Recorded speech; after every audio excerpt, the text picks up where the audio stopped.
Hello, and welcome to Networking with Michelle. You are tuned into the podcast dedicated to enhancing your professional development by nurturing relationships and navigating the professional maze. Michelle Ngome is the founder of Line 25 Consulting and author of the book Network, Navigate, and Nurture, The Equation to Strategic Networking. Here now is Michelle Ngome. Hello, thank you for tuning into Networking with Michelle. I'm your host, Michelle Ngome. I hope this Monday is serving you well as you are doing great things that will allow you to have a phenomenal week. Today's guest is Laquitta the Merchant. She is the founder of Fuzion Apps, a technology company based in Houston, Texas. In 2012, she was recognized by Obama and the White House administration regarding the Equal Pay App Challenge. She designed Laquitta. It's a mobile app focusing on career wage data, interview, resume, and negotiation tools. It also provides Wage and Equal Pay Act information and connects to equal pay related social networks and discussions. This app is found in the iTunes store, so I definitely encourage you to check it out. There is a free as well as a premium version, and she's just a wealth of knowledge when it comes to the technology industry. So grab a pen and paper, take notes. I know you're going to learn a thing or two. Welcome, Laquitta the Merchant. So why don't you go ahead and start off, provide the listeners some details about yourself, your company, and everything that you do and how you got started. Well, I can start off by saying since I was 14, 15 years old, I knew that I wanted to have my own software development company. So I went on to take programming classes, computer science classes in middle school. And then I went on to earn a bachelor's of business administration in computer information systems from the University of Houston downtown. For the majority of the time, I worked 30 hours per week as an intern at Payne Weber in River Oaks, and then Saudi Aramco Services Company while going to school full time. I would say 3 years while working 30 hours a week. Then I earned a Master of Business Administration from the University of Houston, Victoria while working full time and attending school full time. I was able to graduate within a year. My jobs along this journey include working as a systems analyst, a pre-sales consultant, which they now call a sales engineer, a consulting manager, and a service account manager. It's all these positions that gave me the skills needed to start my tech company, Fuzion Apps Incorporated. Awesome. That's good stuff. I actually went to the University of Houston, Victoria for undergrad, and I started one semester for grad school, and I was like, it's not for me, so I went a different route. But it's great school, great professors, and I still connect with a few of them. Yes, it's an incredible school. Recently, one of the major magazines ranked them one of the top international MBAs in the world. Wow. In the world. So they are doing some great things out there. So, and one more thing, actually, I was driving on 59610 and I saw that big old billboard and I was like, wait, I know her. So how'd that come about? Well, I've always been active at both my alma maters. Okay. I believe in trying to give back because both universities were transformative for my quality of life, for my education, and both degrees enabled me to do some great things. And so I love both of them. And as a result of giving back and volunteering quite a bit at the University of Houston downtown, they hired a new dean for the College of Business, a fantastic guy by the name of Dr. Mike Fields. He's an awesome guy. And him and I had a meeting, and I was telling him my story and how I try to get back to the university. I was sharing with him the accomplishments of our national award-winning product, Laquitta, and he loved the story. He loved that I wanted to give back to the university. I wasn't just receiving something, that I was trying to give back and add value. And he mentioned the campaign and wanted to know if I would be interested in participating in this huge marketing campaign for the university. He thought I had a great story to tell, and I told him I'd be delighted to do all that I could to support the university. So that's how it came about. And the agency that I went to, I tell you, they did a fantastic job with the marketing campaign, and the photographer's studio was really fantastic. It was a wonderful experience. Good. That's good. I've been bragging about you. Oh, thank you. I've had cousins I haven't talked to in years. Just because, you just grow up and there's an age gap when you're in college and someone's in elementary school, you really don't talk much. But I've had cousins I haven't talked to in years to call me and say, hey, I saw that poster and said, that's my cousin. Awesome. So what has been the biggest hurdle that you've had to overcome so far? The biggest hurdle I've had to overcome is designing, developing testing and marketing the product without funding, I knew it would prove a challenge for anyone to raise funds. But less than 0.5%, that's 0.5% of all VC funding goes to women of color. I did not put any of my success based upon funding from the beginning. Even as a teen, that's just something I knew that I would have to do myself. I was fully prepared to do that. So I took jobs that gave me the skill sets of things that I did not have, giving me experience that I didn't have. There were things I knew I would need to do on my own, and so I did them. I never really took lateral move jobs, without a really good reason. If there was nothing of value that I could learn to add to my skill set or from a skills development perspective, I would not make a move. It was when I was going to obtain experience on something new that supported my goals of being a successful international software development entrepreneur. That's what piqued my interest. So with only VCs giving a very, very small portion to minority groups and going through the hurdles of funding, I guess besides money, how were you able to overcome that and obtain success with your app and your company? Well, I would say for one, I've always maintained good credit because there are times when you will need to charge some things and you want to make sure that you have really low interest rates. The only way you're going to have low interest rates is if you have good credit. So I always start with having good credit, one.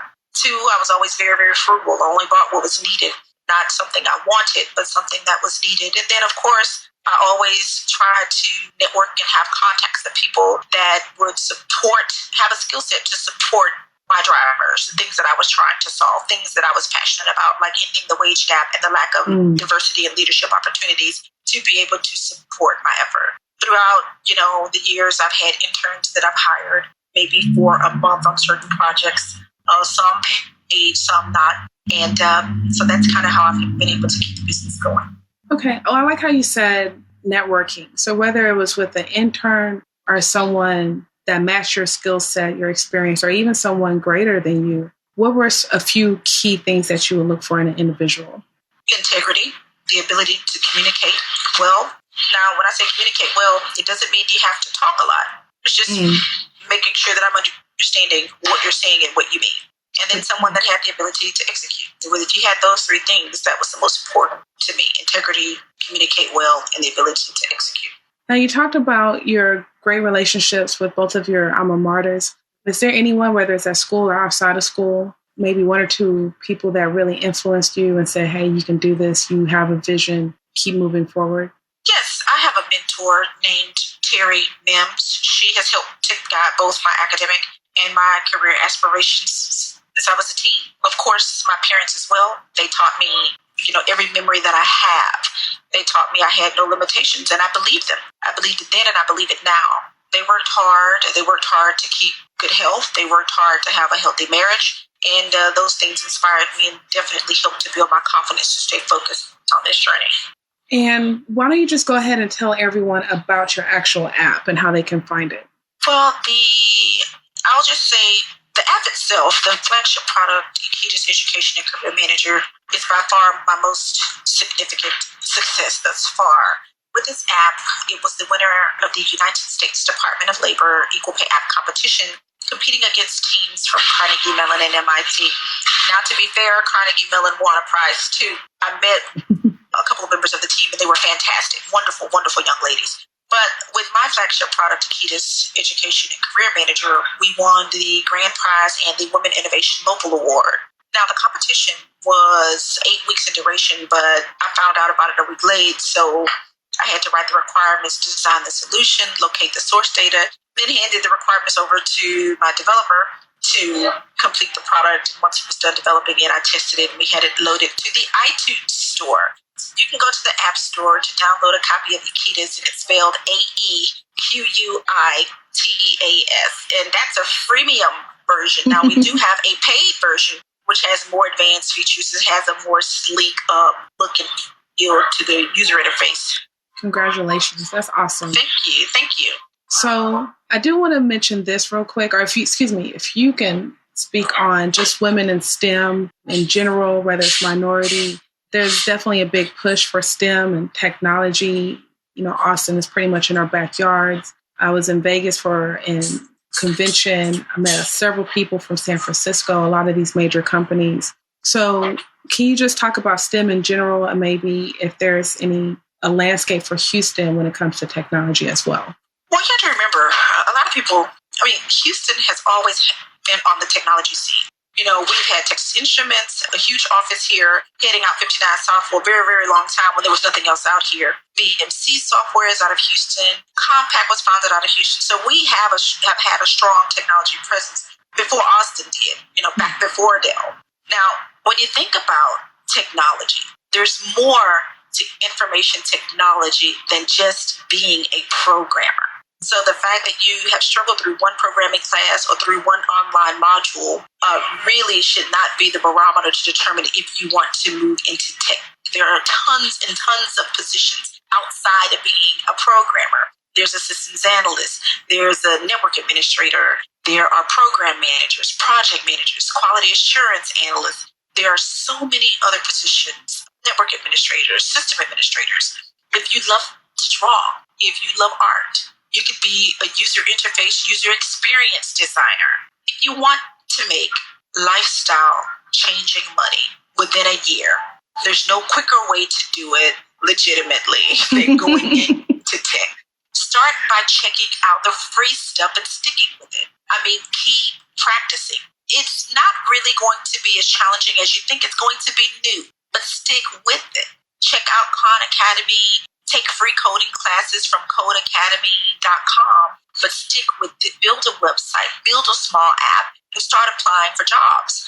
We have such demand right now for technical positions that if you can show that you're self-taught, and by the way, that is the history of technology. The majority of the history of technology is people tinkering around in their garage. So for a long time, you had a lot of people working in technology that did not have degrees in information technology. Compared to most of the degrees, it's still relatively new. So you can go and add value just as much as anyone else. So it doesn't take a college degree in order to obtain a successful career and come out and make money in a short amount of time than information technology.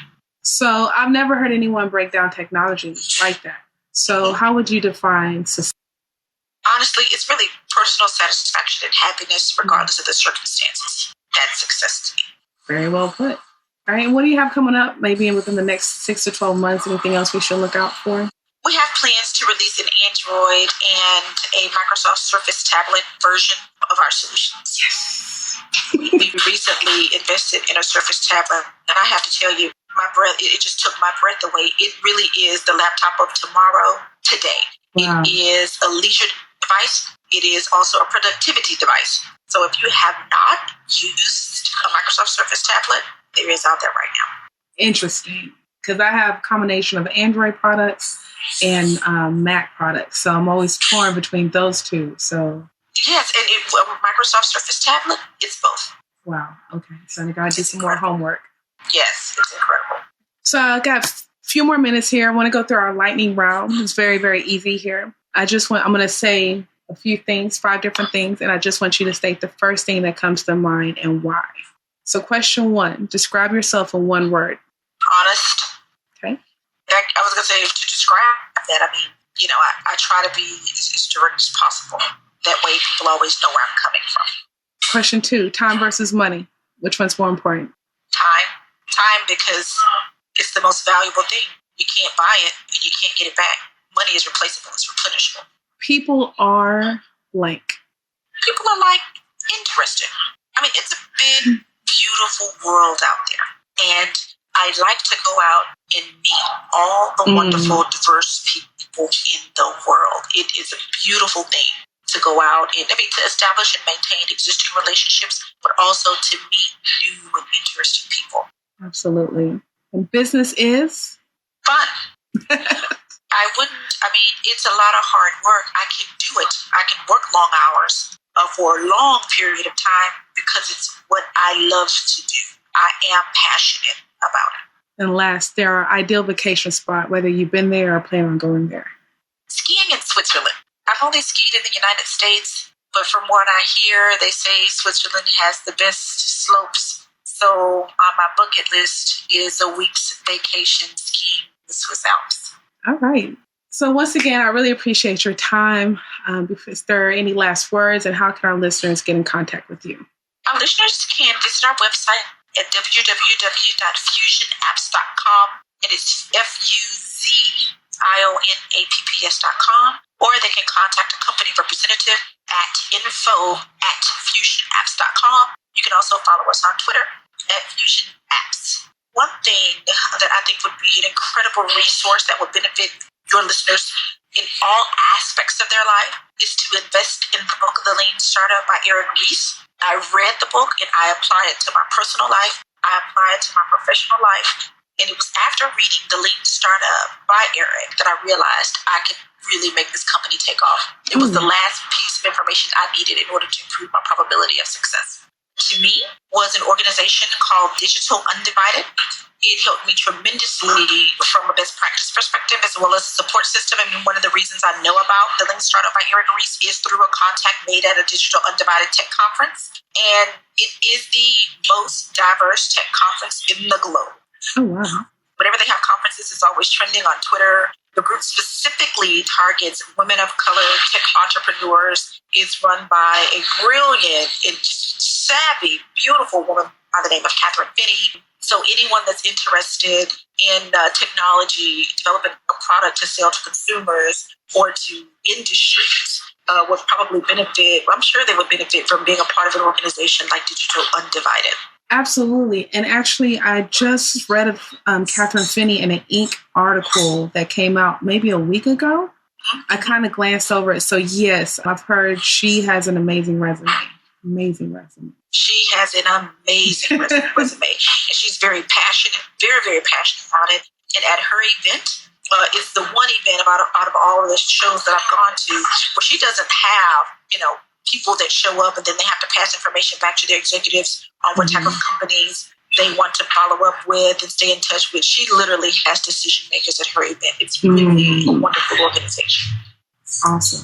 I hope you enjoyed the interview. For more information on Laquitta, please visit her website, fusionapps.com. Make sure you go to the iTunes store to download her Laquitta's app.